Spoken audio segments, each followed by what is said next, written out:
dan berkata, "Melewatimu itu seperti melewati seekor semut bagiku. Pulanglah ke rumah dan berlatihlah lagi. Kekuatanmu itu masih sangat menyedihkan untuk disebut sebagai jenius pertama." Xiao Yuan tidak menaruh hormat sama sekali pada mereka semua. Jika mereka sombong, mengapa dirinya tidak bisa melakukannya? Lebih baik mempermalukan mereka semua dan menyatakan bahwa dirinya bukanlah orang yang mudah diganggu. Ye Lin mengerutkan keningnya dan meninju ke depan. Raungan naga api. Tinju dari Ye Lin menciptakan naga api dan berniat untuk menerkam Xiao Yuan. Melihat hal ini, Xiao Yuan cukup terkejut, namun bukan masalah yang besar baginya. Aliran petir emas mulai merangsang tubuhnya dan Xiao Yuan meninju ke depan. Petir emas yang kuat menghancurkan naga api. Ye Lin yang melihat hal ini cukup terkejut dan melompat ke atas langit. Palu hitam yang besar muncul di tangannya dan itu adalah artifak tingkat penciptaan dengan kualitas tinggi. Ye Lin tidak berani meremehkan kekuatan Xiao Yuan dan menuangkan semua sumber ki miliknya. Yun Xuang bahkan sangat terkejut dengan Ye Lin yang langsung mengeluarkan kartu as miliknya. Jika tebakannya benar, maka Ye Lin secara tidak langsung mengakui bahwa Xiao Yuan adalah lawan yang setara baginya. Qin Yue dan Xiao Dong sangat khawatir dengan Xiao Yuan. Mereka sangat mengenal artifak yang di tangan Ye Lin adalah salah satu artifak terbaik yang dimiliki keluarga Ye. Kemungkinan besar patriark keluarga Ye memberikan ini sebagai pencapaian yang dimiliki Ye Lin sebagai jenius nomor 1. Aku tidak ingin membunuhmu. Tapi aku tidak memiliki pilihan lain selain menggunakan artifak ini. Jika kau menyerah dan mengaku kalah, maka aku akan menghentikan semuanya.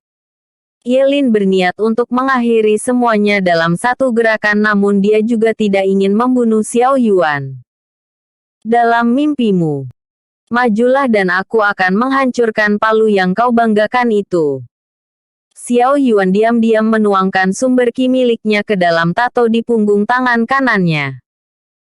Petir emas mengamuk dan aura Xiao Yuan meledak dengan gila.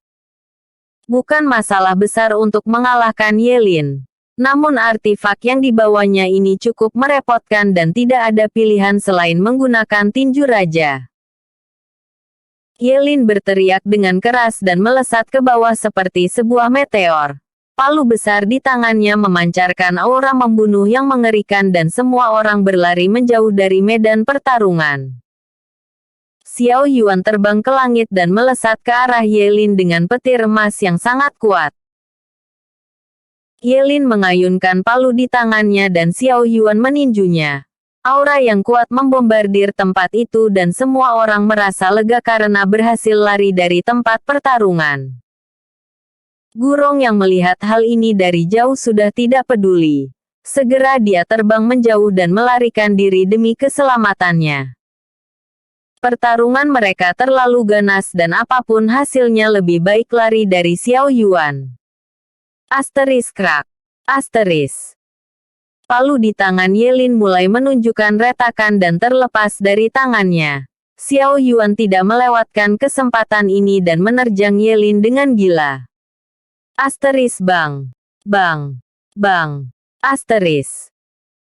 Ye Lin dipukul habis-habisan dan sosoknya terlihat sangat menyedihkan.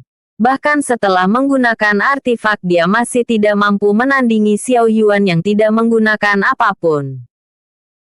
Bahkan jika dia benar seorang kultivator tingkat penciptaan, ini masih terlalu berlebihan untuknya jika kalah menggunakan palu besar miliknya. Xiao Yuan memegang kaki Ye Lin dan memutar tubuhnya. Xiao Yuan melemparnya ke bawah dan tubuh Ye Lin menabrak tanah dengan keras. Darah menyembur dari mulutnya dan kondisinya saat ini terlihat babak belur. Dia sudah seperti karung tinju dan mengerang kesakitan. Walaupun dia tidak mengalami luka yang fatal, namun memar di wajahnya cukup memalukan untuk dipertontonkan. Xiao Yuan perlahan turun di depan Ye Lin dan berkata, "Sepertinya babi itu sudah lari." Apakah kau ingin melanjutkannya? Yelin menggelengkan kepalanya dan berkata, tidak. Untuk saat ini aku masih bukan lawanmu. Tapi suatu saat aku akan datang dan membalas rasa malu ini. Aku harap di masa depan kau tidak akan menolak undangan pertarungan dariku. Datanglah kapanpun yang kau inginkan. Hasilnya akan tetap sama dan jangan menyerah dengan cepat karena itu merupakan hal yang memalukan untuk disebut sebagai jenius pertama. Xiao Yuan berkata dengan santai dan berjalan kembali ke arah Xiao Dong. Yelin tersenyum dan meludahkan darah dari mulutnya. Apanya yang jenius pertama? Bahkan aku kalah dengan menyedihkan di tanganmu. Yelin tahu bahwa Xiao Yuan tidak pernah serius saat menghadapinya. Hal ini merupakan sebuah penghinaan baginya. Jarak di antara mereka sangatlah jauh dan mengejar ketertinggalan ini akan memakan waktu yang lama. Namun Yelin tidak akan menyerah dan akan tetap membalasnya. Xiao Yuan melihat ke arah bunga kabut ungu dan memasukkannya ke dalam kotak obat. Semua orang yang melihat hal ini hanya bisa menelan ludah dan tidak berani berkomentar. Di sisi lain patriark keluarga Ye dan Ye Sun tidak percaya bahwa Yelin akan kalah bahkan setelah menggunakan artifak palu yang diberikan khusus untuknya. Xiaora sendiri tidak percaya dengan apa yang dilihatnya. Sedangkan Xiao Sheng terlihat sangat bersemangat. Tangannya bergetar hebat dan dia tidak bisa menahan diri setelah Xiao Yuan menunjukkan bakat yang luar biasa. Jika dia tahu kalau Xiao Yuan akan memiliki kekuatan dan bakat yang luar biasa, dia akan memprioritaskan sumber daya kepadanya dan melatihnya secara pribadi. Episode sebelumnya. Sedangkan orang-orang yang berasal dari keluarga lainnya juga sama terkejutnya. Kuda hitam ini benar-benar memberikan pukulan yang keras bagi ketiga keluarga. Dia berpura-pura menjadi sampah dan ketika bergerak semua jenius bukanlah lawan yang layak baginya. Xiao Sheng tersenyum dan berkata, Xiao Rong. Setahuku anakmu itu memiliki Kaisar Perang. Bab 139 Iri.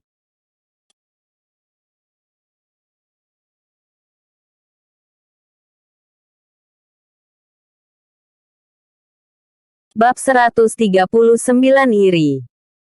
Xiao Rong tidak bisa menahan ekspresi kebahagiaan di wajahnya.